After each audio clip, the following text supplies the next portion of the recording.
welcome everybody to Cornubia Park Sports Complex as the Logan Thunder host the University of Sunshine Coast RIP. I'm John Guarna from Nothing But Net Media, and I'm joined tonight by Dan George. Dan, we saw in the game earlier with the women's game, it was a blowout win for the Logan Thunder. What do you expect tonight in the men's matchup? Well, it was a blowout win, but the first 40% of the match was pretty competitive, and I would hope for the same thing tonight. I mean, Logan are coming off a great win last week on the road against a perennial contender. So I think if I'm the Thunder coming back tonight, I want to make sure that I put in a performance to consolidate that on my home floor. Let's keep this momentum going. They've got a great coach on the sideline. They've got a great roster.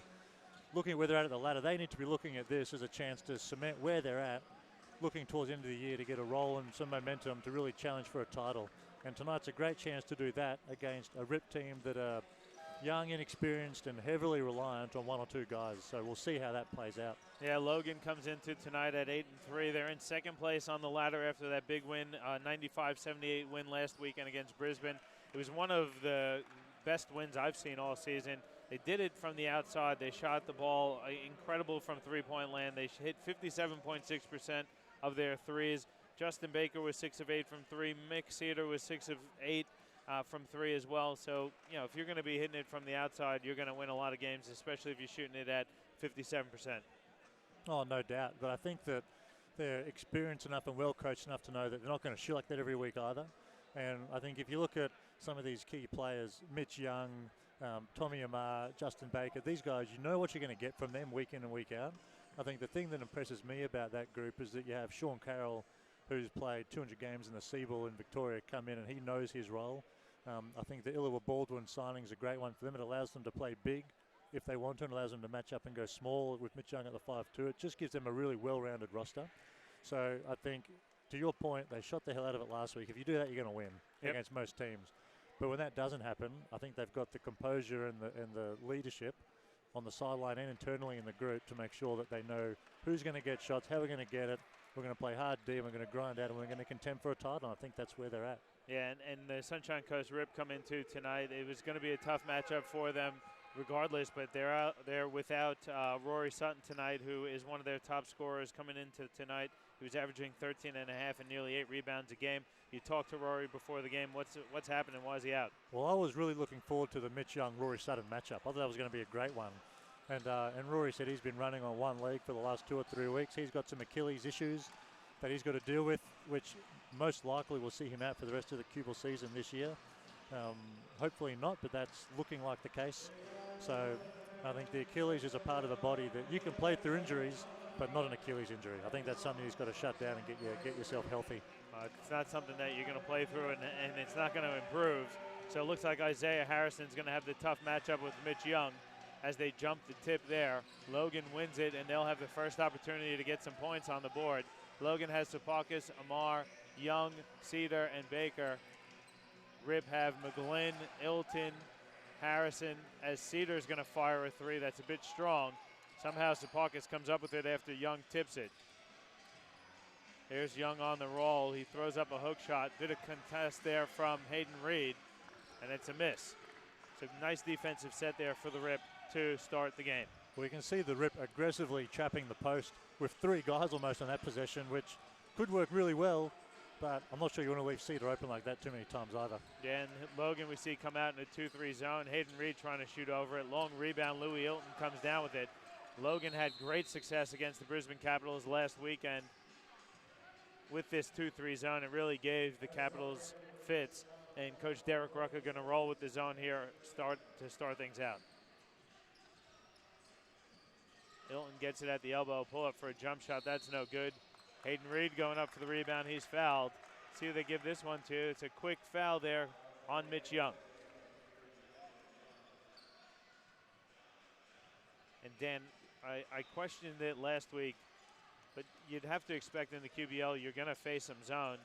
Brisbane really struggled. I don't understand why teams struggle so much against the zone. Well, I think it depends on the type of zone that they're going against as well. And a lot of teams go to the zone as a lazy defense. But I think what you'll see from the Thunder is that they're going to go to the zone and it's an aggressive defense. They're active, they're long, and that's going to make it difficult for a lot of teams to get quality shots against. As you can see them going to the post here and single coverage, they have got to attack that every time, I would think. But it's the quality of defense, man or zone, that's going to make it tough to get easy buckets. And Coach Rucker's obviously got their group working hard, regardless of what they're in. But the zone's effective, given the athleticism and the length they've got. Yeah, tough miss there by Mitch Young. Thunder their eyes have to light up when they see Louis Ilton guarding Justin Baker one-on-one. Ilton going to go at Baker again. He'll step back. Jump shot is strong. So both teams struggling here early. It's a 2-0 lead for Rip with about 8 minutes to go in the quarter. Well, I'm glad to see Louis Ilton. What a block there by Harrison. It was an underhanded block. Let's see if we could get that. We missed the replay there, but Harrison came out of nowhere for the jump shot, the jump block. That was impressive. I guess my comment was I'm happy to see Louis Ilton be aggressive and look to score the ball, but if I'm the Rip, Rory Sutton's out, I'm going to run as much as possible through Lance Hurdle. Good touch pass there to Tom Amar, who misses. Harrison comes down with the rebound. Harrison last weekend had 24 points and 23 rebounds in the Rip win over Toowoomba. Turnover there for Rip. 2-0 still, 7:43 to go in the first quarter. Logan still looking for their first bucket of the game. They've had a few good looks so far. Sapakis over to Cedar. Cedar picks up his dribble. Skips it to Daniel Sapakis, who dribbles left, spins right, and step through, flip, underhand scoop shot is good for Sapakis. We're tied at 2. Cedar gets his hand on the pass. Bit of contact. It winds up with Mitch Young. Young out to Mick Cedar. Cedar puts the ball on the deck. Little floater is short. Gets his own rebound. Then they're going to call a foul. Looks like that one's going to go on Hayden Reed. So that Logan, to me, they look at their best when they're playing up-tempo. And they're trying to, they don't look as good in half court. They still run nice offense. But to me, they are just dangerous in transition and playing that fast up-tempo game. Yeah, there's no doubt. And I haven't seen as much of them as I would like. And this is my first view of them in a few weeks at least. But I would think, given the players they've got, they're going to play hard D. They're going to use their zone to be really disruptive. They're going to get out on the break. You've got Mitch Young, Tommy Amar running the floor, Baker obviously running the floor. Then you've got shooters spacing all over the place as well. That's hard for anybody to guard in transition. But I'm pretty sure that Derek's experience as a player, but also on the whiteboard over the last couple of years as well, they're going to find a way to execute in the half court as well. Reed open for 3. That's good. Hayden Reed could shoot the 3. Checked in tonight at 38%. He hits his first to give the Rip a 1-point lead.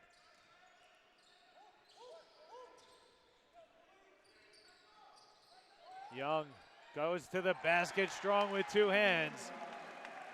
You gamble on Mitch Young, he'll make you pay. Bit of 1-2-2 also. Harrison going right at the defense. Layup is good. Nice strong response there by Isaiah Harrison. Well, Isaiah Harrison's a quality player, and Mitch Young, he would be one of the best, if not the best, big in our league. I'll let you take the call here as Hurdle on the break. It was 2-on-1. Hurdle lost the dribble, gets it to Harrison on the block, going right at Mitch Young. Good defense there. Got himself too far underneath the basket. He's triple teamed. Hurdle is going to fire from the wing. That's no good. And Young comes down with the board. Just quickly to finish that comment, John, Harrison's got to take a matchup with Mitch Young personally. So I reckon that's going to be a great one to watch all night. If you know that there's a player out there with a big reputation, you want to play well against someone like that. And Harrison fouls Mitch Young there. You don't want to switch on the guard when you have Mitch Young rolling to the basket. I think Rip are going to have to reconsider that, because we saw Harrison show, and then they switched. No doubt, but you can't really go under it either with the shooters that Logan have. So I don't know. You need a hard trap. Well, you need a hard trapping to get back quickly, but I agree. You have to go with a purpose defensively as well. Otherwise, you're going to get situations like this all night, dunks and foul shots, and the Rip don't want either of those. Yeah, Young hits the first, so we're tied at 7. That foul was on Isaiah Harrison. Mitch Young hits them both. Again, I mentioned it, but Mitch Young signed with the Brisbane Bullets. He told me it was always his dream to play for the Bullets. So how's that, being able to live out your lifelong dream? just couldn't be happy. And Mitch is just a great guy, and he's still, to me, developing talent. His offensive game has improved every year. As we see him take a three, that's no good. It's tipped though by Baker to Mick Cedar. Well, Mitch is shooting a three, to your point about developing, shooting a three at 40-odd% on the season. I'm not sure that was there 2 or 3 years ago. Exactly. So it's positive signs. Well, we see him as Mick Cedar turned the ball over there with the travel along the baseline. But Mitch Young has really developed that left hand as well. He's got a great left-handed hook shot. He can shoot the ball inside with either hand. He almost prefers the left hand when he goes inside the post. Hurdle. Louis Ilton has it, driving to the paint, flips one up. It's no good. Fight for the rebound. Harrison comes down with it. His hook shot is good. So it's a 9-8 lead for the Rip. And then Harrison comes up with the steal. He'll put it down with 2 hands. Nearly rips the entire backboard off the steal. Coach Derek Rucker has seen enough. He's going to take a timeout. Let's see if we could get that replay there as Isaiah Harrison swiped the ball. He took a gamble there. He got the steal, took it 3/4 court, and threw it down hard. And then hung on the rim even harder. That was a great jam. There is a timeout, though, on the floor, so we'll take one as well. 11-8 the lead for the Rip here on your QBL TV Game of the Week, presented by Nothing But Net Media.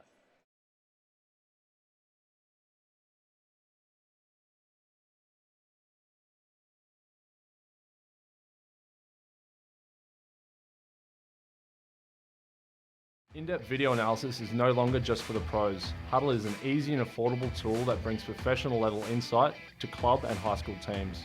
Just film and track events live at games and upload them to huddle.com.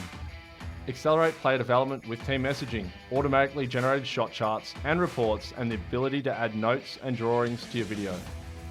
Huddle even allows athletes to create highlights to help them get noticed. Sign up for a free trial to see for yourself how Huddle helps teams win.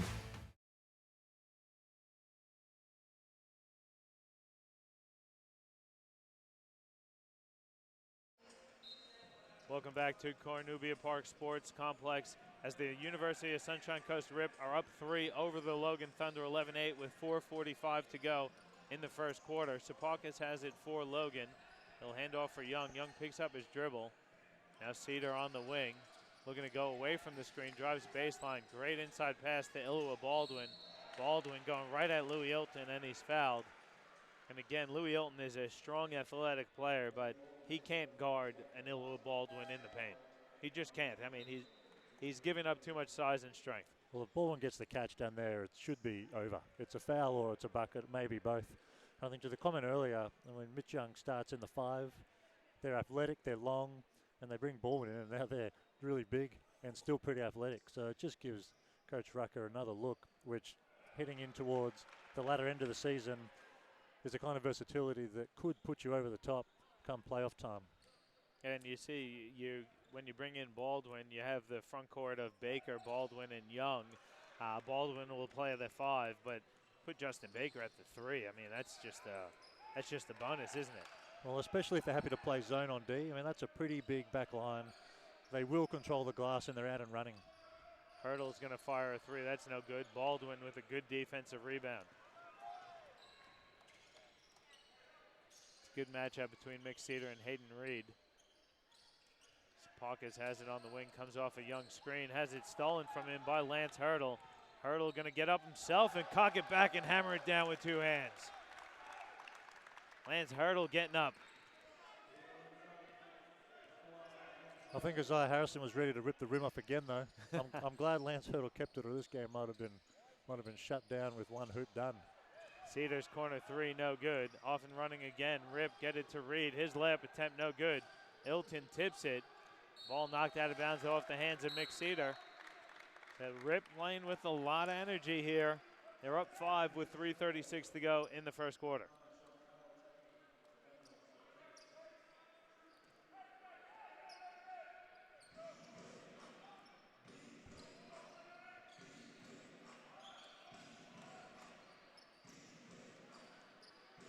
This is where teams struggle. 2 seconds on the shot clock. Hurdle, though, He's a shot maker. He made the three. They're doubling up Logan, 16-8 now. But to me, they just, I don't understand. Teams just move the ball around the perimeter against the zone. Young going to get called for the charge as Isaiah Harrison steps up and takes the charge. It's going to be Mitch Young's second personal also. I mean, when you get late in the shot clock like the Rip did, that's the great thing about having a Lance Hurdle there. I mean, that's the one thing that the Rip women didn't have, the ability to give it to someone with 5 seconds left and create something. So hopefully that puts them in a pretty good position to at least get good looks all night long. But this zone is without a doubt causing some concern for them. Yeah, it's the short corner you need to hit. You need to get that ball reversal. But when you have Lance Hurdle, you let him shoot from three. Back-to-back threes increase the lead to 11. And he's an NBL talent. He's coming back off of a few injuries, but he looks pretty healthy now. Oh, he looks great. And the great thing is the Rip, and credit to the coaching staff of the Sunshine Coast, but the ball movement's great. Oftentimes a zone, when you look in there and you see Iliwa, Baldwin, Baker, Mitch Young, it's pretty easy for the ball to stick with length like that in the back line. But moving the ball the way they're doing it, 2-3 reversals, you're going to get looks. And if you can find ways to knock the shot down consistently, you're going to give yourself a chance to compete. And that's what they're doing so far. So from the Rips' point of view, hopefully it can continue and they can keep shooting it at a high clip for the rest of the night. And it's funny as well, the last couple of looks have kind of come with a smaller front line too. Sean Carroll comes in, maybe Lance Hurdle feels like he can shoot over the top of those guys. Cedar misses a three. Harrison comes up with the defensive rebound. Sunshine Coast pushing it up court. Osweja hands off for Harrison. Nearly loses it, finds Ilton. Ilton runs right into Baldwin, has to bring it back out. Ilton puts it on the deck, elbow jump shot over Baker is good. Sunshine Coast Rip up 13. They're just out hustling the Thunder. Their energy is phenomenal to start this game. Well, Louis Ilton, by his own admission, is not the most gifted player in terms of shot stroke. His jump shot is not the prettiest in the world, but there's not a player in the league, I would suggest, that plays harder than him. And the kind of effort you've seen the last few possessions will be there all night. Osweja gets called for the foul on Mick Cedar, so that's the 15th foul for the Rip. Going to send Cedar to the line for 2 shots. The 15th foul, but no one player with 2. So at least it's spread out. And if I'm coaching the Rip, I'm okay with that. If my guys are going to play as hard and as aggressively as they are to limit a talented Logan team to 9 first quarter points with a couple of minutes left, 5 or 6 or 7 team fouls a quarter, I'm probably going to accept that. I'd rather that than play passive D and give them open looks. So not a concern yet. And hopefully these main guys, Hurdle, Harrison, they can stay out of foul trouble. Well, that is the ultimate concern, because you have to imagine Coach Arauso is going to keep his bench fairly tight tonight. Well, I'd expect to see Matt Donaldson, who's got decent touch, still a young player, still developing as Harrison banks in. Maybe he meant it, maybe he didn't. But Matty Donaldson will come in and get some looks, which will be good and great for him to keep developing. But other than that, I'm not sure there's much on the Rip bench to go to. So these starters are going to log some minutes tonight. Yeah, and they're definitely a fit bunch of players as well. You know, Louis Ilton keeps himself in pretty good shape. Hurdle looks fantastic. So, I mean, you got to expect they're going to play some big minutes. It's an 11-point lead now here for the Rip. Sean Carroll, when he came in last week against Brisbane. That's a great pass there by Reed and a great catch and finish by Osweja. But I thought Logan looked their best when Carroll was on the floor for them last week. Veteran player, knows where to get his players the ball, and also knows when and how to shoot the pill. Well, I think that's the key. He's a veteran who's played with a CJ Massingale and some really quality players before, so he knows when Cedar needs a shot, and he'll get him the ball. Case in point while we're talking. And it's that sort of player that I think during the regular season no one will notice. But when you come into a semi-final or a grand final, it's that sort of smarts that people are going to say potentially makes a difference between being a contender and being a champ. Yeah, that 3 cuts the lead to 10. Baker gets his hands on it. Osweja with the jump shot. That's no good. Cedar comes up with it. Carroll back to Cedar. There's about 15 on the shot clock. Veteran play there. No game clock here. McCedar's going to hold for the final shot. He doesn't want the screen. He called Baker off. Wants to go at Hayden Reed here. Goes to his right. Picks up his dribble. Fadeaway jump shot. Rolls in and out. Offensive rebound and put back by Ilua Baldwin is good. So the lead is cut to 8 going into the quarter. Probably not the shot they wanted there from McCedar, a turnaround fadeaway, but great job crashing the glass by Baldwin. Absolutely. And I think Baker came up to set it and want to wave that off. I would have rather see Ilua Baldwin come and set it. I'm not sure that Baldwin's matchup's going to be able to show as well on the on-ball and maybe gives McCedar a better look. But as it was, keep Baldwin down low, put him on the glass, and we saw the result. So cuts the lead back to 8 points, which, given the start to the game, I'm pretty sure that Coach Rucker will be comfortable where they're at. Definitely. So there is that break. We'll take one as well. 25-17 the lead here for the University of Sunshine Coast Rip over the Logan Thunder.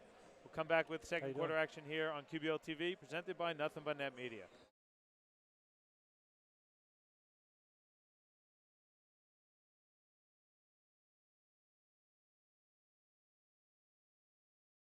In-depth video analysis is no longer just for the pros. Huddle is an easy and affordable tool that brings professional level insight to club and high school teams. Just film and track events live at games and upload them to huddle.com. Accelerate player development with team messaging, automatically generated shot charts and reports, and the ability to add notes and drawings to your video. Coaches can exchange game footage with their entire league, all from one place. Sign up for a free trial to see for yourself how Huddle helps teams win.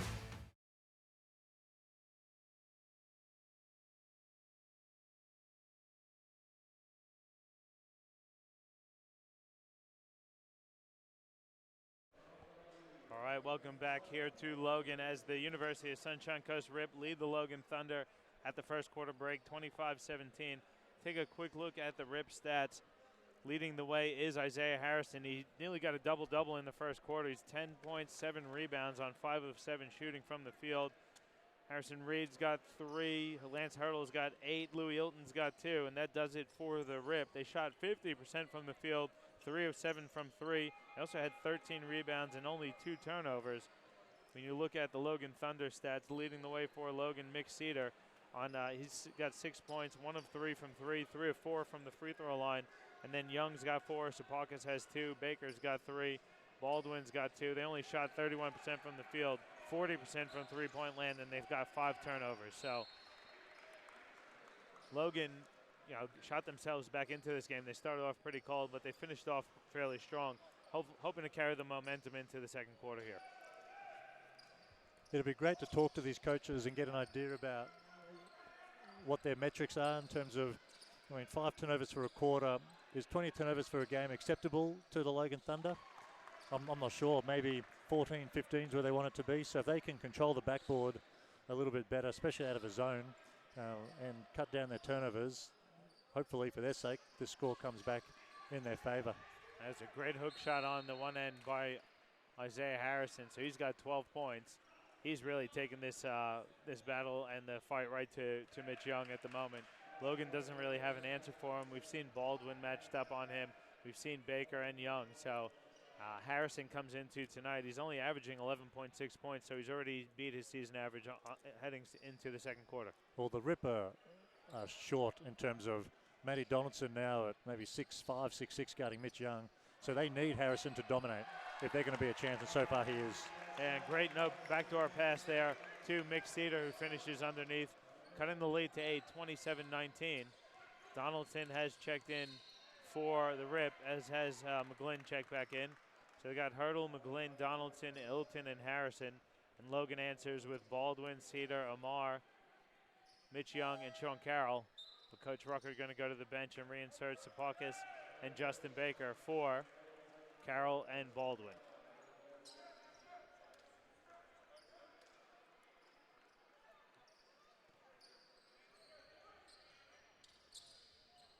Donaldson matched up. Here's the man-to-man. So let's see how the Rip attack this. Good screen by Donaldson. Hurdle double team. Donaldson has it over to McGlynn. McGlynn puts the ball on the deck. Bit of contact. I don't know the shot clock either, Johnny. No shot clock known there. I didn't know it either. I was too busy watching the ball like the rest of the rib, so shot clock violation is a turnover.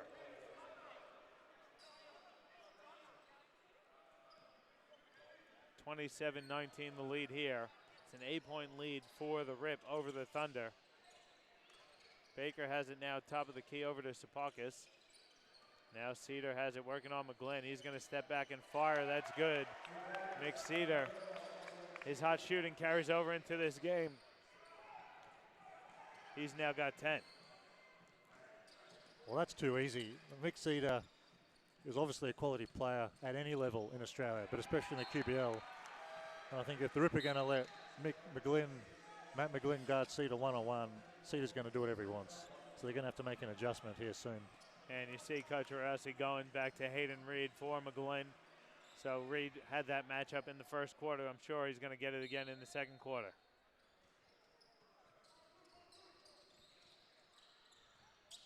Six-point lead for the Rip. We've got about 8:15 to go. Donaldson picks up his dribble. Hurdle is going to fire a deep three that rolls in and out.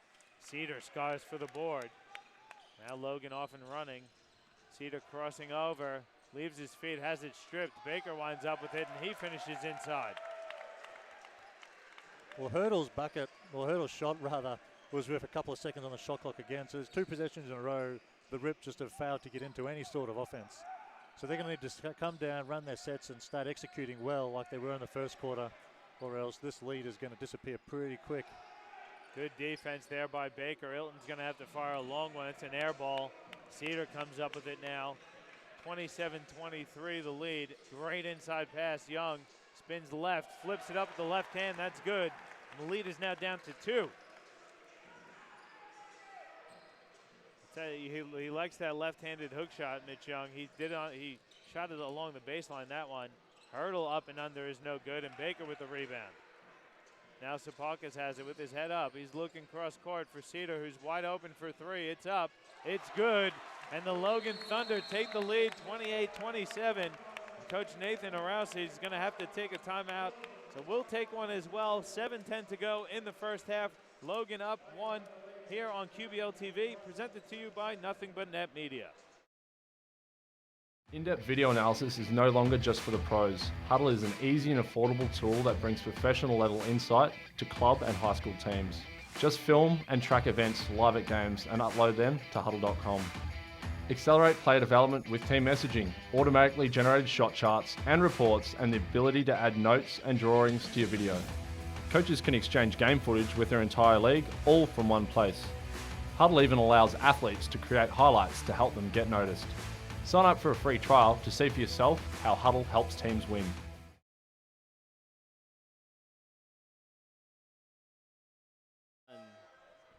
Welcome back here to Logan as the Thunder have retaken the lead. They're up 28-27. Coach Nathan Arausi had to take a timeout. Doing so, his team is being outscored in the second quarter 11-2. So they definitely are struggling on the offensive end. Logan kind of tightening the screws. And you know what, Dan? It's against that man-to-man that the Rip have struggled, which surprises me. I thought they'd have their way with it, the man-to-man D. Well, obviously starting in a zone, carrying over from last week's performance is what Coach Rucker went with, and it didn't go as well as he would have liked. So he's gone to the man, and it's absolutely shut the Rip down. And Logan's run, they look so good in transition. They're getting stops, and they're out and running. And they've got, like we said earlier, shooter space on the floor, bigs on the rim. They look awesome. So if the Rip can't figure out how to get through their sets and get quality shots, this lead could continue to grow. Donaldson's going to fire a 3. That's short. Cedar comes up with it for Logan. Donaldson can shoot the 3. I don't mind that shot either. Well, I don't mind that shot at all. I play with him on a Wednesday night, and he can knock that down. But my comment would be, the Rip can get that 3 anytime they want. So they need to work a bit harder and get deep catches for Harrison, for Lance Hurdle, for their main guys. And if they can do that, Matty D is going to find himself space on the floor with that 3 all night long. Yeah, Sapakis with the nice easy layup underneath the basket, lead up to 3 now for Logan. Harrison misses the rushed hook shot. Cedar has it now up ahead for Mitch Young. Young going right at the defense, flips one up. It's no good. They're going to get Isaiah Harrison for the foul. It's going to be Harrison's second personal.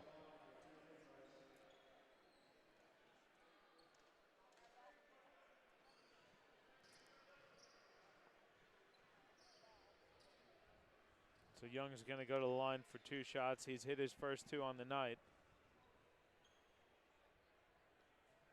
Third is good as well. So Logan really tightening the screws here, holding the rib to only 2 points so far in the second quarter to really get their way back into this game. Young misses the second. Amar with the offensive rebound and put back. Tom Amar, another one of those players that does a bit of everything on the floor. He sure does. I mean, Tommy Mara is a quality player, and on another team, he'd be putting up 15, 20 points a night, but on this team, he knows his role and he wants to win. So he takes less shots, obviously, and defers, but doesn't matter how good Tommy Mara is, Harrison cannot give up an offensive rebound on a foul shot. That just can't happen.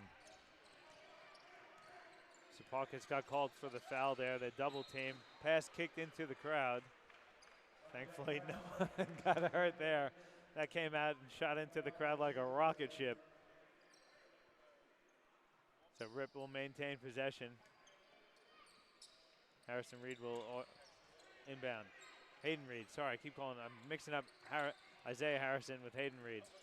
Ilton's free throw line jump shot is good. Louis Ilton with another jumper cuts the lead to 4. Baker's gonna fire for 3. That's way strong, and Harrison comes up with it.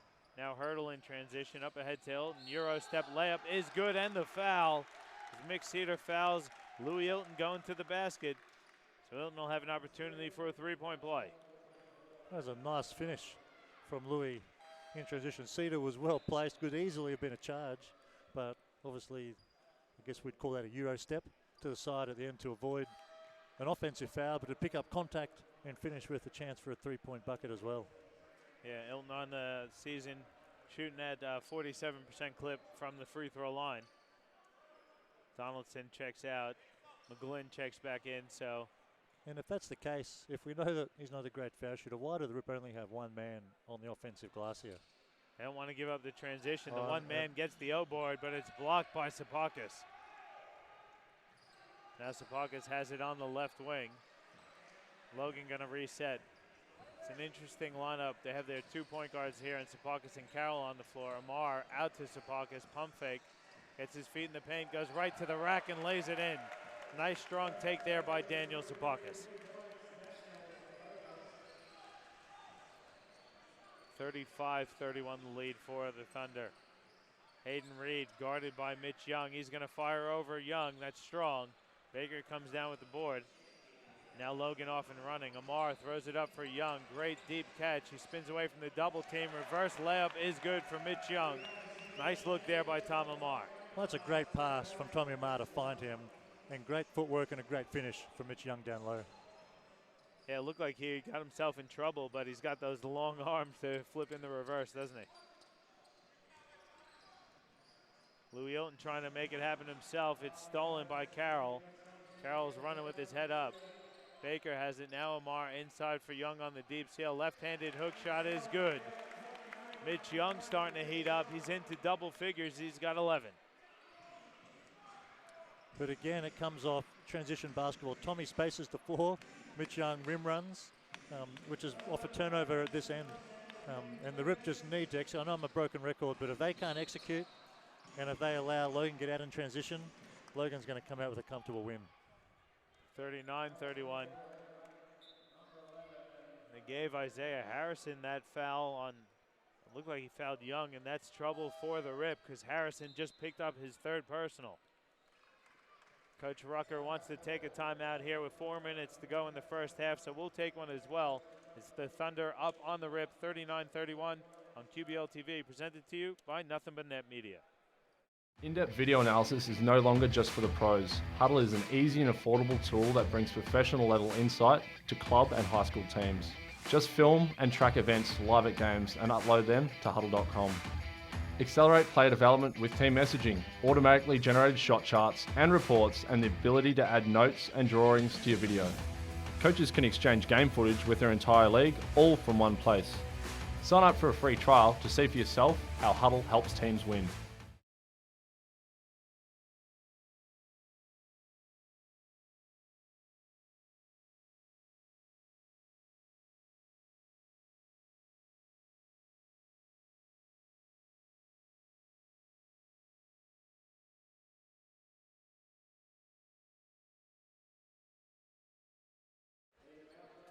Are back here with you at Logan. It's an 8-point lead for the Thunder over the University of Sunshine Coast Rip, 39-31.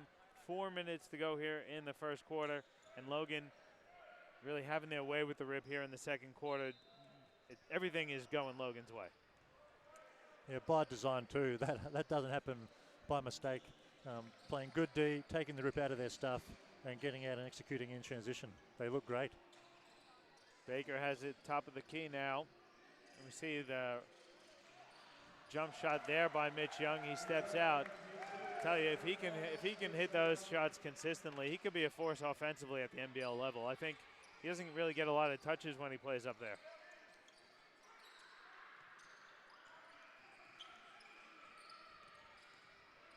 McGlynn going right at Young. He misses the layup. Young comes down with the rebound. Now Sapakis has it with his head up. Carroll's going to fire a three. That's a bit strong. Good rebound there by Lance Hurdle. Hurdle off and running. Hands off, going to fire away McGlynn for three. That's short. Tipped out of bounds by Louis Ilton. And if that's their style, that's the style they're going to play, but I'm not sure I like that shot in transition from the Rip. If this is into a track meet and we're up and down, both teams playing tradition, 1-2 pass shot, it's going to play right into the Logan Thunder's hands. If I'm the Rip, I know I'm undermanned. We're going to miss Rory Sutton tonight. You can tell already that his presence is felt from their point of view, offensively and defensively.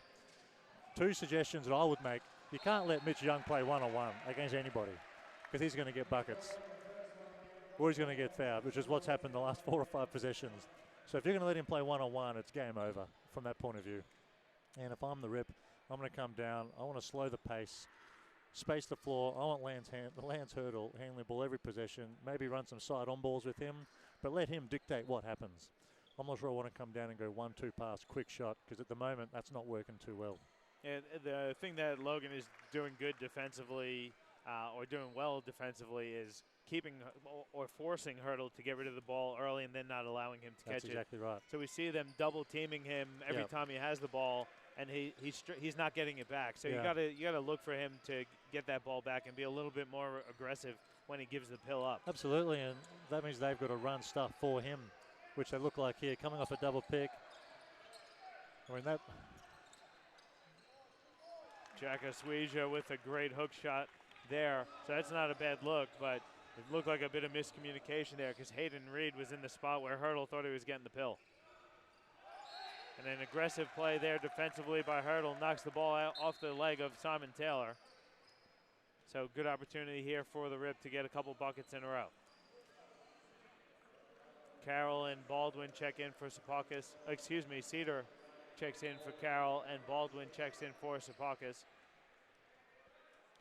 Now McGlynn gonna run the ball here. I don't mind that either. Take the ball out of Hurdle's hands, but make sure he gets a touch here. Oh, and you can see Logan back in a zone, just mixing up the looks that they're giving the Rip, not letting them get into a rhythm. But let's not forget, it was the first quarter against the zone when the Rip looked their best. So let's see if they can pull this lead back a little bit. Yeah, and that bucket there was just too easy. McGlynn got his feet in the paint, scored the layup there. Now Baker skips it over to Cedar. Cedar jabs and then goes right. Great bullet pass to Baldwin, who flips it in with the left. Throw that down, big fella. I think he thought about it. Hurdle wing three is good. He's smooth as Lance Hurdle. Cuts the lead to 6, 44-38. The bullet pass stolen by Louis Ilton. 3-on-2 if they hustle. Hayden Reed's going to fire a wing three. That's good. Back-to-back threes, cut the lead to 3, 44-41. So Logan went to the well one time too many there with that bullet pass. And then Reed gets his hands on the pass again. Mitch Young going to fire a top of the key three that's strong. Baldwin tips it. Reed comes down with it. McGlynn has it now for the Rip. Gets into the center of the court, picks up his dribble, gets it out to Lance Hurdle. Hurdle working on Simon Taylor. Goes behind his back, now left. Long two is good for Lance Hurdle. Cuts the lead to 1. So all the good work Logan has done in this quarter, it's now only a 1-point game. And the aggressive play there by McGlynn forces Baker into another turnover. The zone, yeah, and again, it's that change to the zone, and we see the Rip come right back into the game. Yeah. Hurdle going to fire a 3. That's a heat check. You don't mind that one. He was on fire. He wanted the 2 for 1. Well, exactly. It gives the Rip the last look of the quarter if they play it right. Baldwin going at Osweja. Osweja going to get called for the foul. That's the 15th foul, so Ilwa Baldwin's going to go to the line for a couple shots. And on this season, Ilwa Baldwin shooting 55.6% from the free throw line. Well, Ilwa's a big body, so if he gets positioned like that, he's going to get past entrances, obviously. He's got to get around and make that a hard catch. If he catches it that deep, it's going to be a foul or a bucket, and you can see him here, despite shooting at 50-odd%, knocking the first one down and extending this lead. Second one is up. That's good as well. So lead is 3 with 30 seconds to go in the first half here. And I like what Coach Arasi did too, though. Here he kind of went small to attack the size. You see, it's really a 4-guard lineup. Hurdle has it now over to Reed. Got about 9 seconds on the shot clock. Reed dumps it inside for Ilton. Good triple team. Ilton loses the ball, and Logan can hold for the final shot of the half. 5 seconds, 4 now. Cedar going at the defense. Jump stop, fadeaway jumper is short. Ball's tipped up, and that's the end of the half. And for as bad as the the second quarter was for the Rip, they finished strong to go into halftime, only trailing by 3 points. Well, it looked like it could easily become a 15, 16-point lead for Logan, didn't it? It did, yeah. They looked great. They were getting out and running. They were getting stops. The zone defense a week ago was incredibly effective against the Capitals of Brisbane. This week, not so much, and they go back to it tonight. And for whatever reason, Logan can't seem to contain the Rip in that defense and allow them to come back into the game. But I think this is the kind of game that the Logan Thunder want. They don't want to come out and win by 30.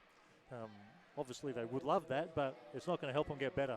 So I think a close game, making them make adjustments, I think that's going to help them in the long run. And to the Rip's credit, they look good. And I'm happy to see a competitive game. Yeah, it's a great game so far, 46-43 at the half. We'll take a break. We'll come back with some first half statistics and the second half of play on QBL TV, presented to you by Nothing But Net Media. In-depth video analysis is no longer just for the pros. Huddle is an easy and affordable tool that brings professional level insight to club and high school teams. Just film and track events live at games and upload them to huddle.com. Accelerate player development with team messaging, automatically generated shot charts and reports, and the ability to add notes and drawings to your video. Coaches can exchange game footage with their entire league, all from one place. Huddle even allows athletes to create highlights to help them get noticed. Sign up for a free trial to see for yourself how Huddle helps teams win.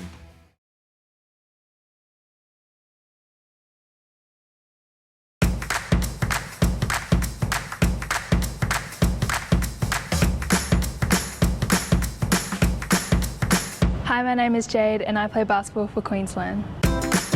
Well, some of the great things about the Aussie Hoops program would be the younger kids, developing their skills at lower ages. The thing I love about playing basketball would be working as a team. I also love the energy and the atmosphere basketball has. Favourite training session of the week would be my club training. It's more involved than just individual sessions. The kid approached me about playing basketball.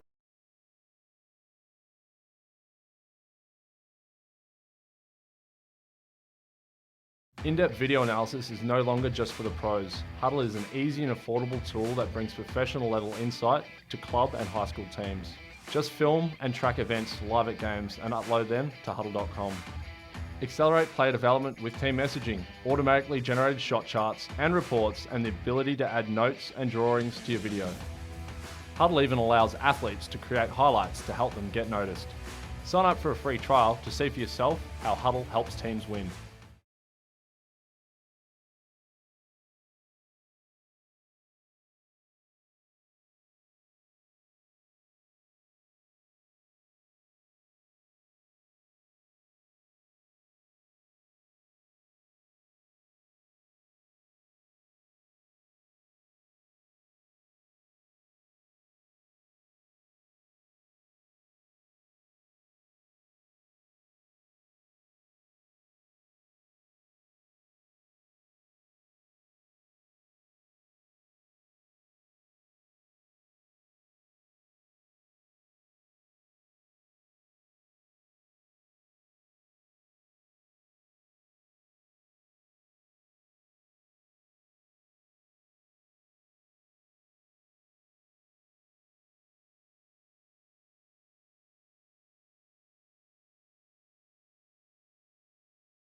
Welcome back to Cornubia Park Sports Complex with QBL TV, presented to you by Nothing But Net Media. At the half, it's a 46-43 lead for the Logan Thunder.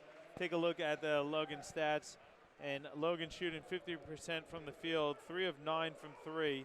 They've got 25 rebounds, 11 assists, and only 8 turnovers.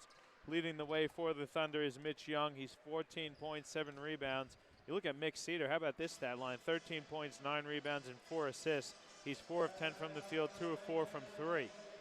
Taking a quick look at the Sunshine Coast Rip stats, they're shooting 46% from the field, 33% from 3. They've got 17 rebounds, 6 assists, and 5 turnovers, so they're certainly looking after the ball. Lance Hurdle leading the way for the Rip, 13 points, 2 rebounds, and 2 assists. Isaiah Harrison, who had to sit on the bench there with his 3rd foul, he's 1 rebound away from a double-double, 12 points and 9 rebounds. Hurdle's got the 13, Louis Hilton's got 6, and that pretty much does it for the Rip. It's going to be another good second half here. What's going to be the key for each team in the second half, Dan? Good question. I think if I'm the Rip, I want to make sure that, especially against a man-to-man defense, I need to execute and I need to know who do we want to get shots. I want Lance Hurdle to get shots. If Harrison's in the game, I want him to get shots. And we just play off those guys. That's how I would be running it. Let's execute, make Logan play D, and stop their transition ball. Let's start with that. And then if I'm Logan, if they can keep limiting turnovers, control the defensive backboard and get out and run, get into their stuff in transition, that's to me when they look their best. So let's see how this plays out. But a high quality first half, I'm sure it's going to be more of the same here for the next 20 minutes. Young has it now, goes inside. Baker's hook shot is no good. It's tipped around. McGlynn comes down with it. Kicks ahead for Reed. Reed, stop and pop jumper is no good. Young comes down with the board. He'll hand it over to Cedar. Cedar now going to fire a deep 3 that hits the front of the rim, no good. And Hurdle skies for the board. Hurdle working on Amar, goes up and under, it's blocked. Harrison comes up with it and loses it on the way up. Not sure what they're calling here. They're going to say Young stepped out of bounds, I think. So Sunshine Coast Rip will have it along the baseline. I think Lance Hurdle wanted a call as well. There was a lot of contact, but Vaughan Avery saying they went straight up. But I love that aggression. Get past your man, break him down, get to the rim.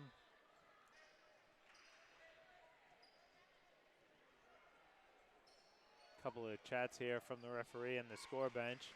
Seem to have tidied things up. They put the shot clock at 13 seconds for the Rip. Reed's got to get it in. That's a 5-second violation. Bit of miscommunication there. You don't like that coming out of the second half. Rory Sutton playing the assistant coach here, just trying to keep the team's spirits up, clapping up and saying, that's all right, fellas.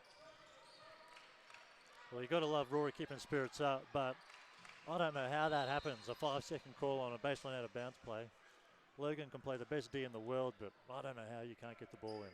And that's a kind of turnover that in a close game is going to come back to haunt you. You always, you see most of those baseline ones that go, they usually have that safety of the baseball pass back into the half court. We didn't see that there, and something's going on here with the shot clock because it somehow reset to 14 seconds.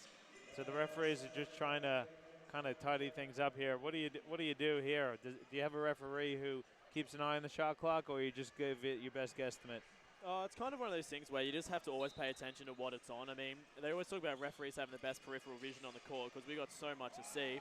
Someone always has their eye on no matter what. That's the main thing. And is the key just pretending to know what it was? So if you come over with force and say, hey, it was 17, no one's going to argue. Look, a lot of the time, I think a lot of refereeing, like to a degree, is all about, at least as long as you know you look like you're doing your job right, then it's all good. So I think sometimes you have to guess, but you got to guess confidently. I like it. I don't think that's just refereeing. That's probably just life in general. I think so. We saw a couple turnovers there for the Thunder as Young stepped out of bounds. Rip come down the other end and pick up a foul. That one's going on. I think that one went. I don't know who that foul went on, but another baseline out of bounds here for the Rip. Let's see if they could get this one off. Hilton has it now, working on Baker. Kicks it out for Hurdle. Hurdle is going to pull up at the free throw line. Little floater, no good. Pass, though, stolen by McGlynn. McGlynn goes right at the defense. He can't finish, and Baker comes down with the rebound. Matty McGlynn get the steal, you don't have to shoot it. Get the steal, pull it out, let's run another set. Make Logan play D for another 20 seconds. A lot of contact there. Sapakis gets the friendly bounce. The lead is now 5, 48-43, and that was our first points of the game. We're about 2 minutes, the quarter, and we're 2 minutes in. So both teams coming out struggling here in the third quarter. Reed, fadeaway jump shot, no good. Bounces around, Baker comes down with it. He'll hand off for his point guard, Sapakis. Sapakis entry pass nearly stolen by Harrison. He gets it back, tries to hand it off, but the ball knocked out of bounds there by Matty McGlynn.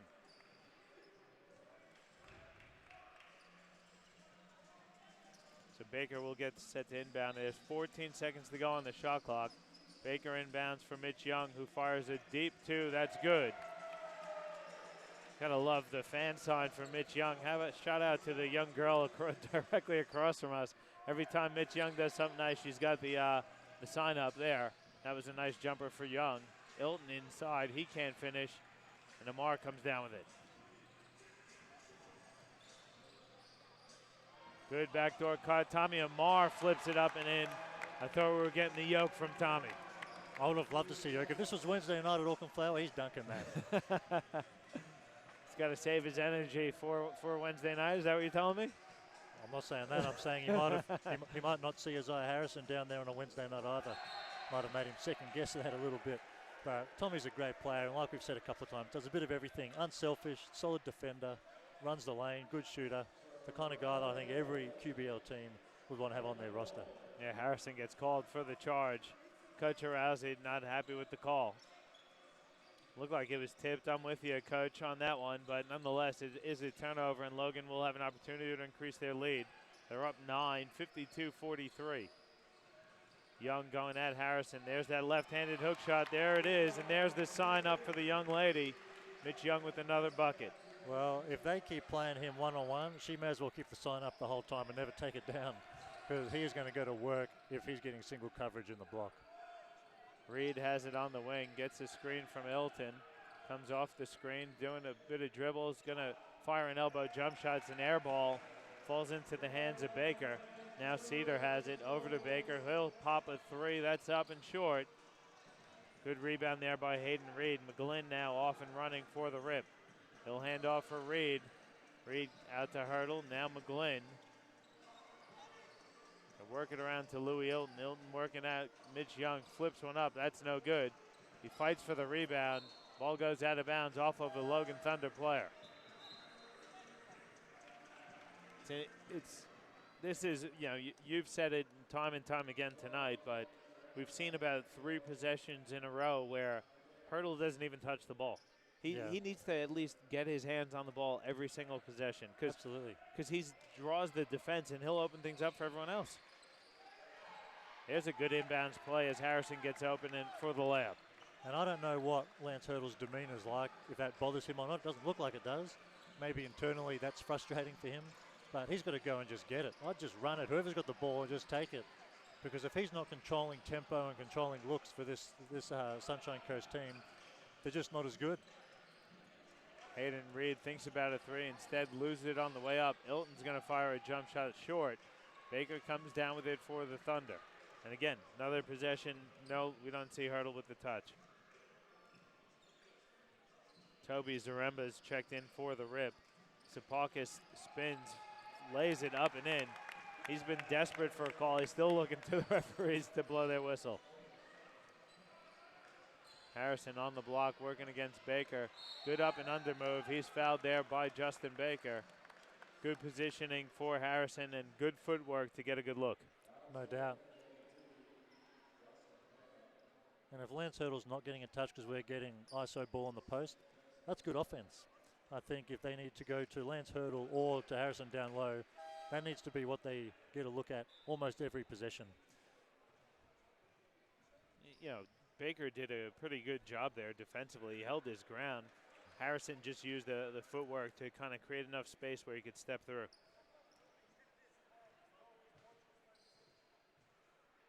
Harrison, though, way short on that first free throw attempt.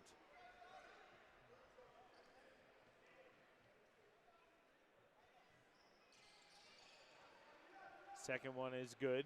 So lead is 10, 56-46. 1 to 5 to go here in the third quarter. Thunder have Carroll, Cedar, Amar, Young, and Sepakis. Sepakis now has it. Spinning through the paint, leaves his feet. He gets the foul call. That one's got to go on Louis Ilton there. No, they're going to give it to Toby Zaremba on the way through the paint. Rip have Zaremba, Reed, Hurdle, Harrison, and Ilton. Young has it now. Squaring up. He's going to fire another long two. It's off the front of the rim. Hurdle comes down with the rebound. Kicks ahead for Hayden Reed. Reed puts it on the deck, forces one up. That's short. Zaremba tips it. Sepakis comes up with it. Amar's going to fire for three. That's no good. Young with the offensive rebound and put back and foul. That's Harrison's fourth, and Young's going to go to the line for a three-point play opportunity. I was going to say on the other end, though, that Hayden Reed shot was a terrible, terrible decision because he had Harrison on the deep seal about 3 feet from the bucket. Well, I was about to make the same point. Lance Hurdle clears the defensive board and does the right play. That's the right basketball play to kick it ahead to someone running the lane, which he does. But that doesn't mean you have to go and shoot it. Kick it into the big fella sealing up or kick it back to Lance Hurdle and run a set. All it led to was a bad offensive possession. Logan get into transition. Tommy Amar, good shooter, as Lance Hurdle gets a bucket there and much needed for the rip. Tommy Amar gets a corner three and your big man's in foul trouble as a result. And Amar up and under. Good body movement there by Amar, increasing the lead to 11. Here's Hurdle again. He's starting to feel it. He fires away from three again. He thought he got fouled as well. But I tell you what, Lance Hurdle is going to need a heat check soon. The lead is 8. Cedar going to pull up at the foul line. That's no good. Harrison can't keep his hands on it. Ball's knocked out of bounds there by Lance Hurdle. Jack Osweja going to check in for Isaiah Harrison.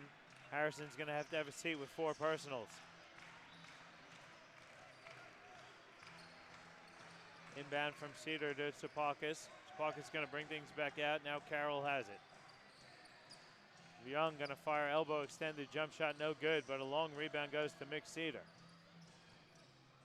Now Amar has it. Skip pass. Sepakis open for 3. Puts it on the deck. Fakes the pass, flips it up. That's no good. It's tipped up and in by Tommy Amar. Good follow there by Tom Amar. Lead is 10, 62-52. Hurdle has it. He's calling for a screen. He gets one. Good show there by Tommy Amar.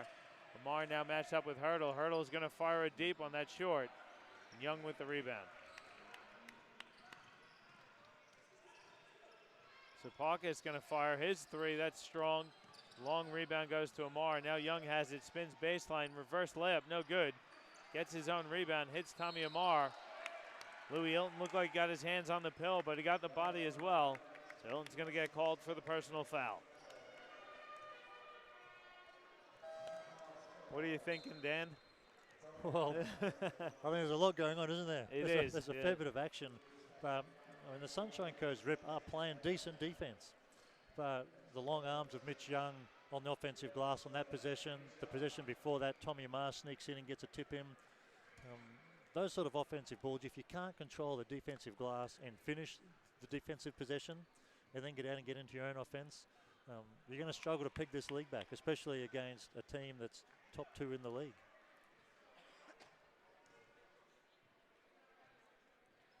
Amar hit the first and the second, so it's now a 12-point lead for Sunshine Coast Rip. There's a ball on the court. Don't think the QBL team is going to be playing with the pink ball tonight. Kids along the baseline are a bit embarrassed. I think the kids on the baseline need to work on their handle a little bit. Let that one get out of control. So let's see what the Rip go to here. They're facing man coverage. Lance Hurdle. Reed has it now. Pass is knocked away, but they're going to get Baker for the reach-in foul. interesting call there. That's the third team foul for Logan and the third personal foul for Justin Baker. Sweeja gets the pass, takes a dribble, picks it up. Pass inside for Hurdle. A lot of contact there. Hurdle gets it to fall, though. Carroll, great seal by Ilua Baldwin. Baldwin fading away, missed that one. I don't know how he tried to bank that one in. Now Ilton in transition, tries the Euro, flips up a wild one. That's as an out-of-control possession as you'll see. Now Cedar on the wing, has it guarded closely by Hayden Reed. Gets a screen from Baldwin. He'll bring it back out. Throws it up for Baldwin. Blocked by Louis Ilton. What a block there by Ilton. Now Hayden Reed off and running. Goes right at the defense. Dumps it inside for Zaremba, who's fouled. And he'll go to line for 2 shots. Toby Zaremba. Ilua Baldwin will be dirty on that last possession. But got to give Louis Ilton credit. That's a fantastic block and get his team out in transition. You know, John, I think the difference between the two squads at the moment is that on the most part, Logan know who they want to get shots. As you can see this replay here, Louis comes on help D and boom, right off the backboard. Beats it up. But I mean, Logan know who they want to get the shots.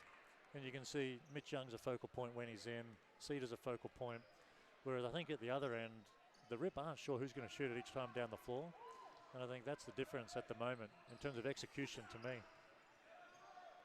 But what do you got to do to? I mean, you know that that Lance Hurdle is going to get some shots. But if you're the Rip, what do you do to get him more shots or more involved? As Hurdle comes up with the block from behind on Baldwin, and again they're off and running. Zaremba is going to fire the wing 3 that's short. If this was 1997, maybe that's a good shot for Toby Zaremba. And I don't know how old he is, but to me that's a classic case of we just got another block. We're in transition. Lance Hurdle needs a touch. He doesn't need to shoot it, but he needs to be in charge of who's going to get the look. And Daniel Sapakis gets called for the charge there on Hayden Reed. Bit out of control there from Sapakis, picking up the offensive foul.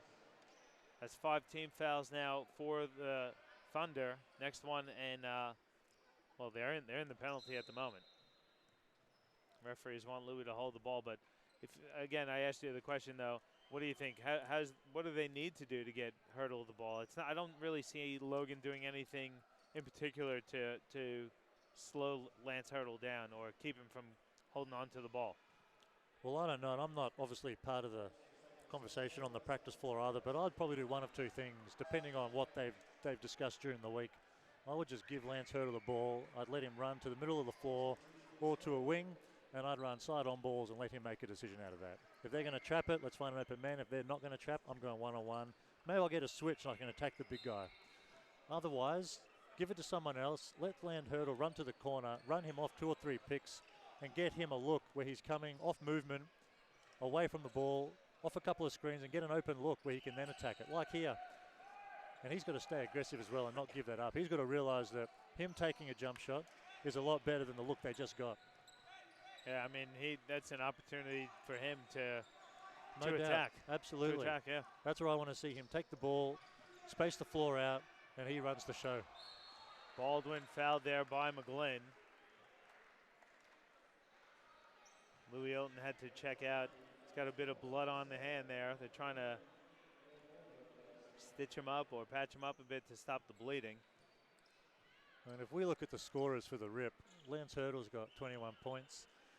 The big fella's contributing well, playing well, scoring above his average. He's got 15, but he's out of the game in foul trouble, and you're not going to see him until the 6 or 7 mark of the last quarter, I would think. So Lance Hurdle's got to realize that I'm a team player. He's obviously a great point guard. I'd love to play with him. He finds guys, he moves the ball, he's not selfish at all. But sometimes moving the ball can be the detriment of your team as well. He's got to realize that he's the man, and if they're going to win this game, it's on him. Well, here we go with Hurdle. He's got the ball. Zaremba setting up for the screen. Hurdle goes away from it. Out to Reed, top of the key 3 is off. Baker with a great rebound. And then Justin Baker gets teed up there as he was complaining for the foul. Zaremba had the arm on lockdown. Baker just showing his frustration there. His team's up 9, but obviously he has been unhappy with the referees tonight, letting loose on the referee there and gets teed up. What do you think, Dan? It's a frustration thing, but you got to be a bit smarter than that. I mean, well, you're a professional player. I mean, if that was a 17, 18-year-old kid, or if even that was one of the bench guys, maybe you can understand the frustration. But you're a pro, and you're frustrated at other things. That call was nothing to be upset about. There's other stuff in his head. You got to be a pro and realize that you're in a close game. You can't let that sort of stuff happen, and he's sitting on the bench as a result, and justifiably so. Reed can't get the 3 to go. Can Logan get another shot off? They can't. That's the end of the third quarter. And the Sunshine Coast Rip trail the Logan Thunder 65-56 heading into the fourth. Was an interesting start to the second half there, but things kind of picked up a little bit. It was a 19-13 win for the Thunder on that in the third quarter. Well, I think overall we're seeing some quality basketball. We've got some great players showcasing their talent. We have a couple of well-coached teams to the most part. Both coaches obviously have the respect of their players, and we're seeing a pretty good product on the floor, setting us up for what I think is going to be a really entertaining fourth quarter, and it's still anyone's ball game. I actually expected Logan to be in charge of the game by this point, but to the Rips' credit, they're competing well, and I think with a bit more execution like we've been talking about, they could easily be even closer or in front. All right, we'll take a quick break. We'll come back with a few stats and the final quarter here on QBL TV, presented to you by Nothing But Net Media. In-depth video analysis is no longer just for the pros. Huddle is an easy and affordable tool that brings professional level insight to club and high school teams. Just film and track events live at games and upload them to huddle.com. Accelerate player development with team messaging, automatically generated shot charts and reports, and the ability to add notes and drawings to your video. Coaches can exchange game footage with their entire league, all from one place. Huddle even allows athletes to create highlights to help them get noticed. Sign up for a free trial to see for yourself how Huddle helps teams win.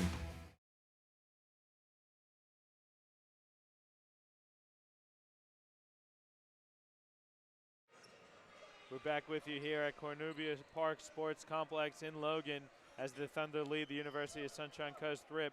Take a look at the Thunder stats. Leading the way, Mitch Young with the double-double, 20 points, 12 rebounds on 47% shooting. Also with the double-double, Mick Cedar, 13 points and 11 boards. And in double figures, also for Logan, Daniel Sapakis with 10 and Tom Amar with 10. They shot 44% on the game, only 21% from 3.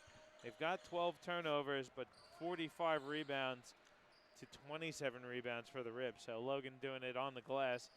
For the Rip, the top scorer out for Sunshine Coast and the game is Lance Hurdle, 21 points. Isaiah Harrison's got his double-double with 15 points and 10 rebounds, but he's got 4 personal fouls. Yeah, we're not going to see him for a while.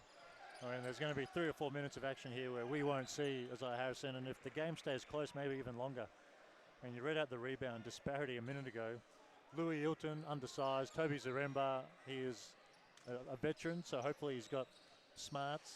Those guys need to hit the glass. And if the Rip can compete on the backboard, I think they're in for a shot.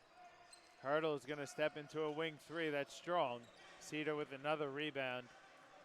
I think that's one of the unsung aspects of Mick Cedar's game. This is his second double-double in a row.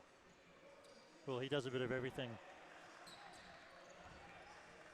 Young has it on the block, hits Carroll, free throw line jumper is good for Sean Carroll. I like the Zaremba-Mitch Young matchup. I just think the bigs so far for the Rip haven't been able to contain Mitch at all. Put an older, experienced body on him. He might not give you much on offense, but defensively, he could be a key contributor here if the Rip are going to get back into it. Oswego has his shot blocked by Baldwin. Simon Taylor goes right at the defense. Young with the offensive rebound, and he's fouled. Mitch Young just an absolute beast on the glass. Zaremba and Oswego were in there, but Mitch Young skied over the two of them for the offensive rebound. I think if you look at the squad that the Bullets have put together, they've got some pretty good bigs. but there is absolutely a role for Mitch Young to come in and contribute. And I think for a kid that was Brisbane raised, played juniors here, now playing QBL in his hometown, to go to the NBL squad and have a chance to be a key contributor and maybe take the next step in his career as well. I mean, I think for all of us commentators and basketball followers, especially in Brisbane, it would be nothing better than to head along and see Mitch Young be a key force and take the next step in his career for his hometown. And I think looking tonight, you can't dispute the fact that he's got all the tools ready to take that step. Yeah, I really felt when he was in Cairns, when they made that run to the grand final, I thought Cairns looked at best when he was on the floor, because they ran a lot of stuff through him. And it's one thing I'm surprised Coach Rucker hasn't really done, is getting Mitch Young at that high post also, because he's quite effective at the high post as well. You can put the ball on the deck. He only needs one dribble to get to the rim. Great give and go from Baldwin to Young. Young going right at Zaremba, and he'll go to the line again for 2 shots. I guess that's not his role here in the Thunder. They like to play him in the post, but I'd like to see him get some action at the high post. Well, I think versatility is obviously a key attribute that the whole Logan squad has. And on a night like tonight, maybe they don't need to do that, but hopefully I think you're right. If they can mix that in and just give teams a different look, then it's going to hold them in good stead moving forward. I mean, coming back to the last couple of possessions, we have seen great ball movement. That last possession, the reason Mitch is at the foul line now, they know exactly what they're going to run. It goes to Baldwin. They know they've got Mitch Young cutting. They execute the play. They get fouled, 2 points at the foul line. And that's the difference. One team is executing. The other team doesn't know from possession to possession who's going to shoot the ball. Harrison back in, and he misses the layup. This is a tough time here for Isaiah Harrison. They need him back in because the Rip are down 15. But he's got to be careful. He doesn't want to pick up a silly one, as there's a turnover. Harrison kicks ahead for Reed. Now Hurdle has it. Kicks it out now. Louis Hilton can't handle the pass, and he's got to bring things back out. Reed wants the horn set. Donaldson sets the screen. Hayden Reed's going to fade away jump shot, which is strong. Cedar comes up with it for Logan. Carroll's open for 3. Thought about one. Gets it out now to Baldwin. Inside for Young. Young kicks it out now. Mick Cedar, he'll fire a deep 3. That's too strong. Harrison comes down with another rebound. I don't actually mind that shot from Mick Cedar, because I've seen him hit about 5 of those already this season. I don't mind that shot. I don't think anyone in a blue jersey minds that shot either. I mean, he's one of your guns. You're going to jump on his back and, along with a couple of other of their studs, let him carry you to a championship. You're going to give him the green light to take that kind of shot if he feels like it.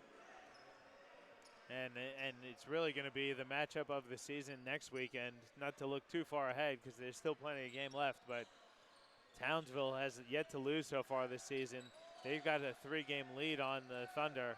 Donaldson's got to get the shot off. He hits the front of the rim. Harrison skies for the rebound and is fouled on his way back up. But that men's game next Sunday is going to be a cracking game as Townsville comes in here. It's the 3rd game, though, of a triple header. Why does the league do that? We saw Mackay in a grand final rematch on the 3rd day of a triple header play Brisbane. In Brisbane, we see Townsville versus Logan. I would suggest undisputedly the 2 best teams in the comp at this stage. And you don't know that when you put the schedule together, so you can't be too critical, I guess. But put that game on a Saturday night. Let a big crowd come in. Both teams relatively fresh. You're going to get a better product, I would hope, but we'll see what happens. You can only do what the draw gives you. Well, Townsville has Gold Coast on Friday night, Southwest on the Saturday night, and then they finish off the 3-game set here against Logan on Sunday afternoon. Donaldson, a bit too aggressive there, gets called for the foul. Definitely reached in there. I don't know what he's complaining about.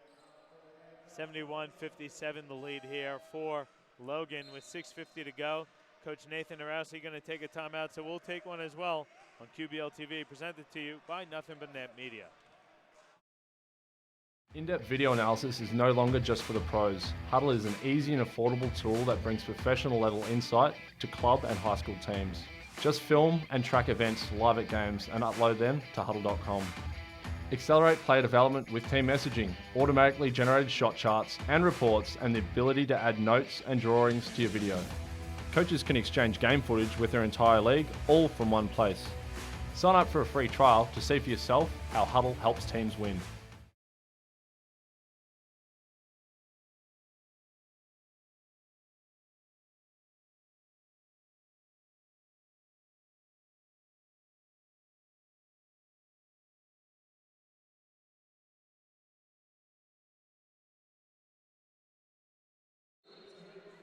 Back with you here at Cornubia Park Sports Complex. It's a 71-57 lead for the Logan Thunder over the University of Sunshine Coast Rip. I'm John Gorn. I'm joined by Dan George. We've got Regan Baker on the production panel and Chris Sieber on the camera. Dan, 6:50 to go, 14-point lead. Rip can't let this one get out of hand. They got to make a bit of a run here. Yeah, they do. And it's going to go one of two ways. Logan's going to win by 25, or they're going to be in a close game at the finish. I don't think there's any in between coming up here.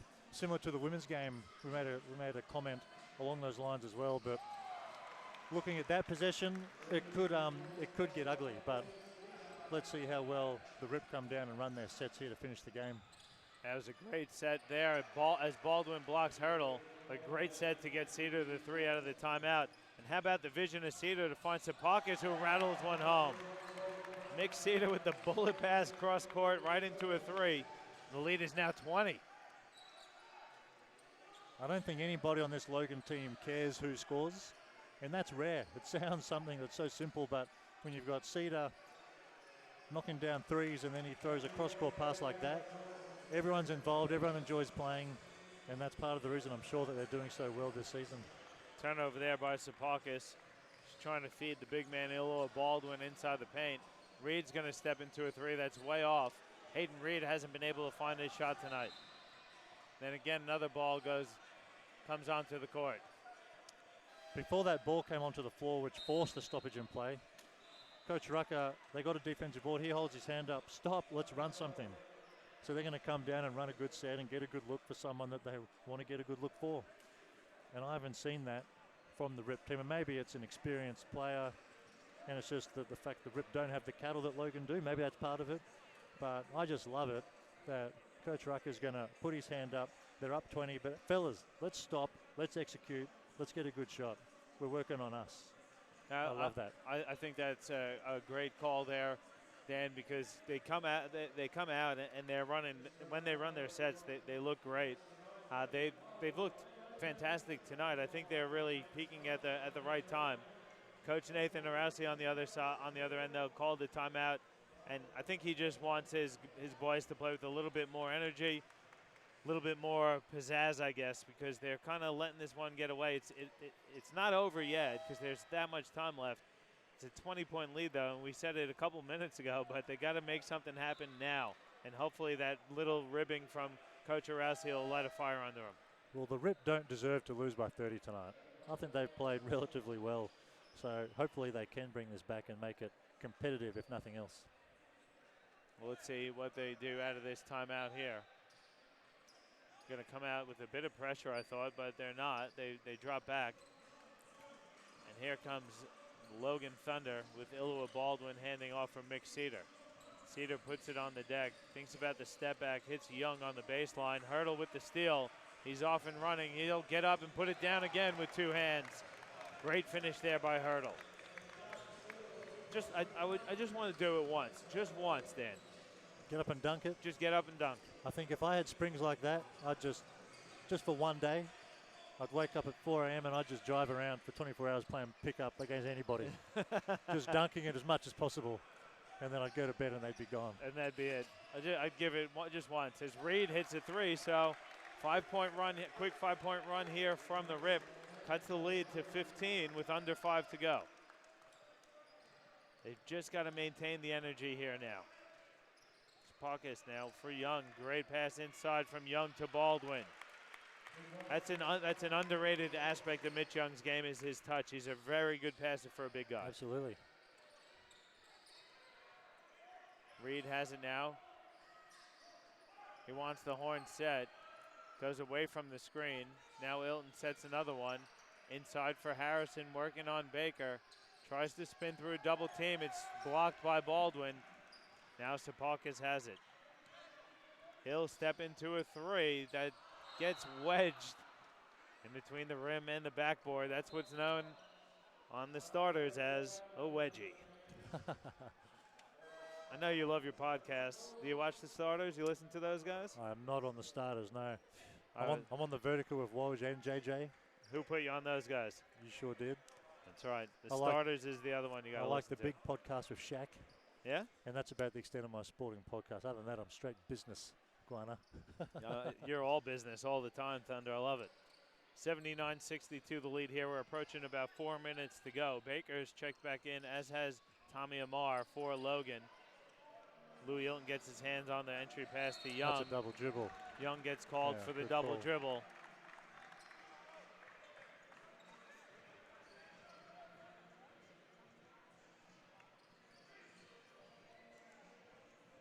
(79-62). Now we got 4 minutes to go. Rip have McGlynn, Hurdle, Ilton, Harrison, and Reed. Hurdle gets the screen, hits Ilton. Ilton's going to fire a long two. They're going to give him the three. Louis Ilton, that's his first three-pointer of the season. He came into tonight 0 of 8 from the three-point line. Sapakis putting it on the deck, goes around McGlynn, can't finish. He's going to go to the line for 2 shots. Good dribble drive there by Daniel Sapakis. I don't think, I've seen Logan play a few times, and I think Sapakis tends to settle for his three too much. I think he's a lot more effective when he puts the ball on the deck. He's a really crafty dribbler. He's shifty too. He gets his feet in the paint. I like to see a little bit more out of him in that aspect of his game, at least. I believe he's come from the Waratah League down south, I think. I could very well be wrong, but I think it's awesome that someone like that chooses to come to the QBL. You get coached by someone like Derek Rucker. You're playing a good comp, whereas a few years ago, a kid like that would have gone to the Siebel in Victoria every time. So it's great signs for Queensland basketball that they're choosing to come up here and play and develop as well.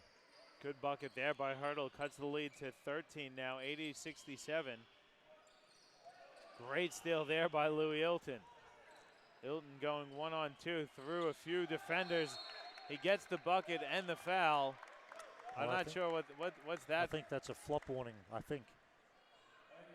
Yeah, it is flop warning. I honestly did not see. I was too busy doing stuff that definitely a flop warning by the looks of that one. All right, yeah. No, he said it was a flop warning. I didn't even see Sapakis go down. down. But there was definitely contact there by Ilton, and it was initiated by Louis Ilton. Well, I don't think he flopped. I think he just fouled Louis Ilton on a layup. Yeah. I think it's an M1, but. Cedar, though, answers with a three on the other end. Gets lost in transition. Reed goes up for it. That's no good. Harrison's blocked. But they're going to call Young for the foul. We're going to see an up-tempo, no offense, let's get buckets last 2.5 minutes. Which is great. We're under 3 here, 83-69. I'm waiting for someone to dunk on someone. I want Mitch Young to give Harrison his 5th foul in a poster. That's what I'm waiting for. I hope I don't blow up anyone's eardrums if that happens. Harrison goes 1 of 2. Baker with the rebound. It's stolen by Hayden Reed, and then Reed misses the follow. Ilton fighting for it, comes down with the offensive rebound. McGlynn puts it on the deck, gets an easy path to the bucket, and the lead is 11, 83-72.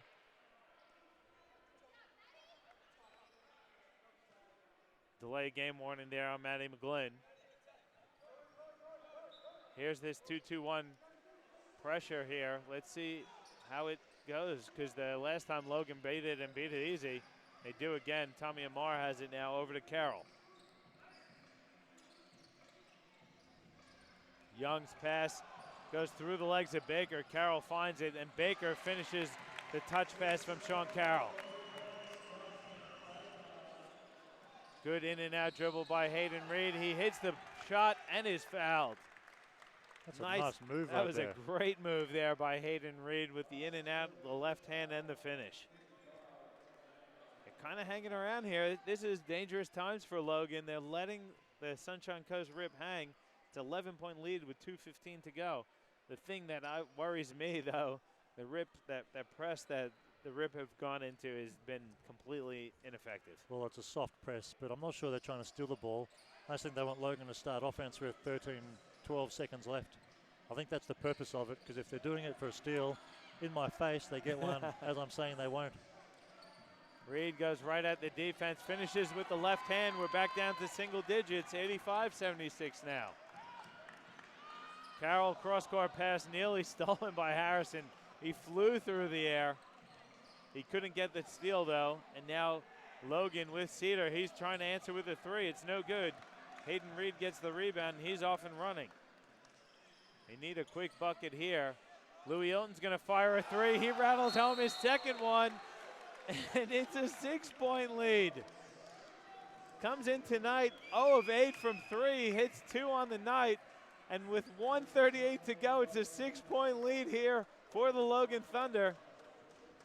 There's a timeout on the floor. We'll take one as well. 1:38 to go. Don't go anywhere, folks. We're headed for an exciting finish here on QBL TV, presented by Nothing But Net Media.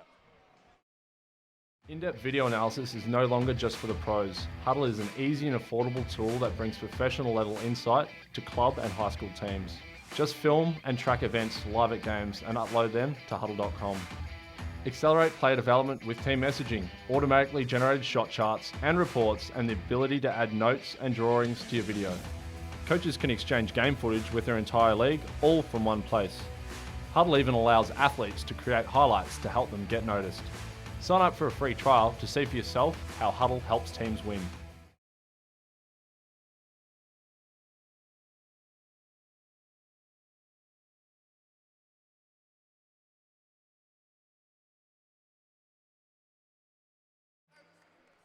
We're back with you live here at Cornubia Park Sports Complex in Logan. With 1:38 to go in the game, the University of Sunshine Coast Rip have cut the lead to 6, 85-79. Just as we're ripping into their press, the press has created 3 straight turnovers, and the Rip have capitalized on each one. Well, Hayden Reed has struggled all night, and he comes with a 5-0 personal run. Louis Hilton, who hasn't hit a 3 in 10 years, hits 2, and we've got a ball game. McGlynn going at the defense. He's fouled.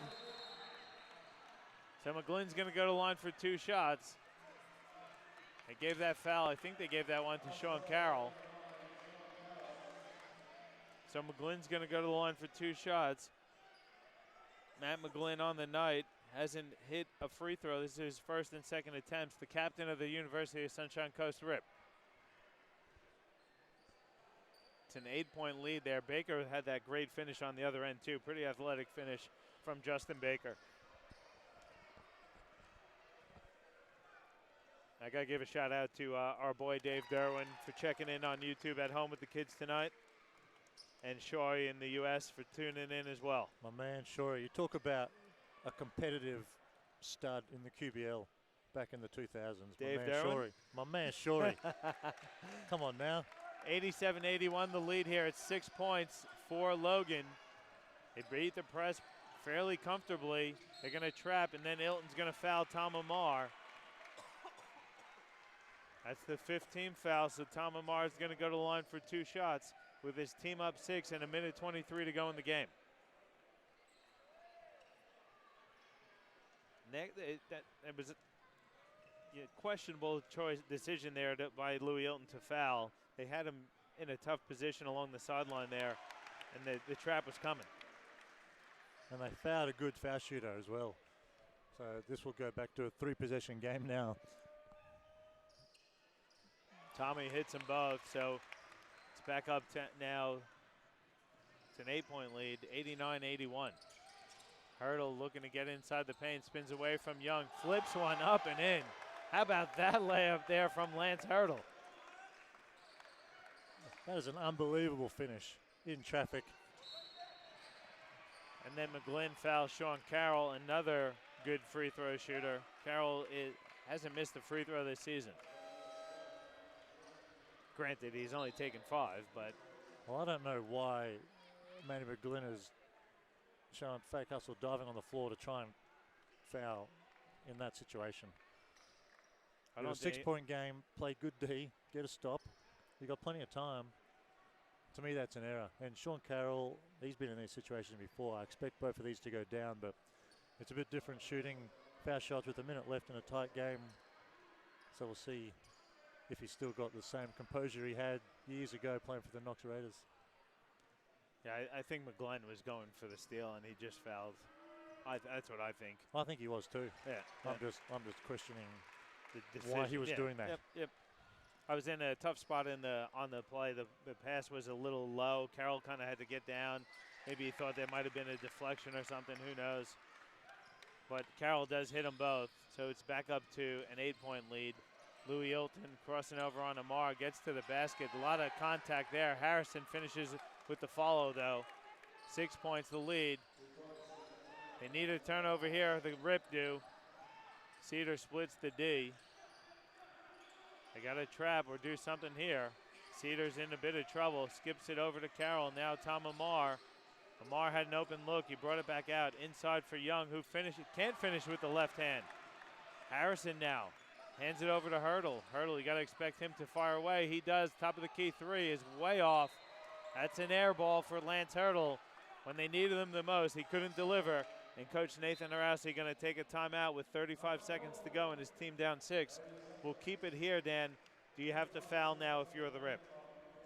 I think you go for a really quick steal off the inbound. If you don't get it straight away, I almost think you have to foul in this situation. Yeah.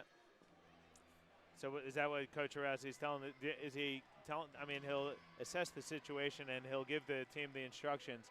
Is he talking defense or offense here, though? Because if you're in the timeout, 35 seconds to go, you're coming out on a defensive set. What do you do? I think as a coach, I think you have to address both. I'd say let's get up. We're in a full court man press. If we don't get a quick steal, we've got a foul. And then once we get the foul, we know we're going to get the ball. You've got to draw up a play that you want to come down and run now. And I've been saying all game, we want Lance Hurdle to make the decision, and we're going to win or lose on his back. So give them credit. They've fought hard. Some of their bench players or their lesser players have got them in a position with some key plays, and they got Lance Hurdle a 3 off an on ball, down 6 with a minute left. He couldn't make the shot, obviously, but give the Sunshine Coast Rip credit, because this easily could have become a 25-point loss. Yeah, I mean, they've battled back, and it was, I got to give the credit also to Coach Arasi. He called that timeout. He really got into the team. No he doubt. didn't really give them much instruction. He just said, boys, this is it, make or break, and they responded. So really good response there from the Rip, and credit to them and their coach. Good inbound, and here's a bit of time wasting here by Logan. There's the foul from Louis Hilton on Sean Carroll. Carroll's going to step to the line for a couple of big free throw attempts here. He's 7 of 7 on the season. That foul was on Louis Hilton.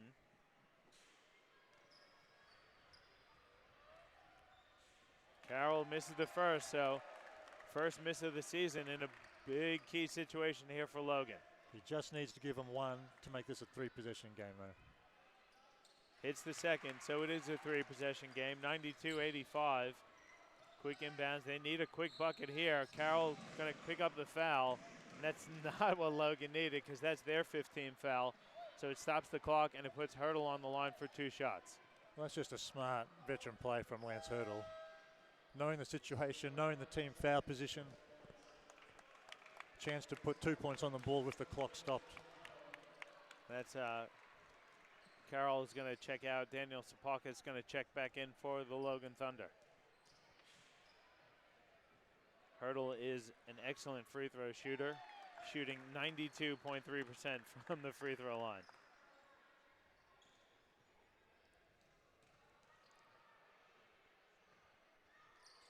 And the second one is good there as well. Can they force a turnover here, though? Cedar spins away from the defense. He's in trouble, nearly loses it. Oh. Then they're going to call a foul there on Louis Hilton.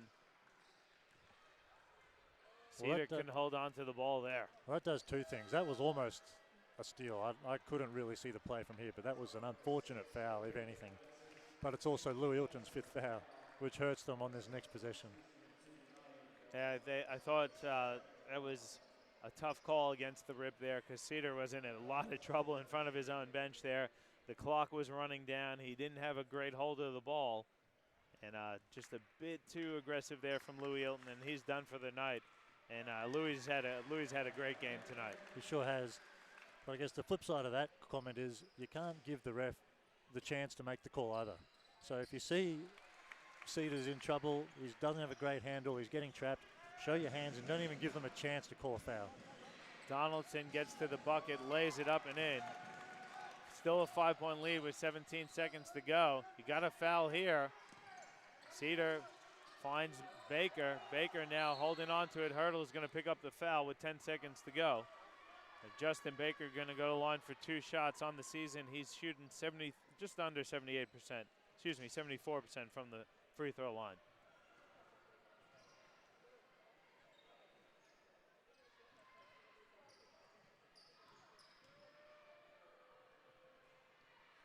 Misses the first, so good foul there for Logan.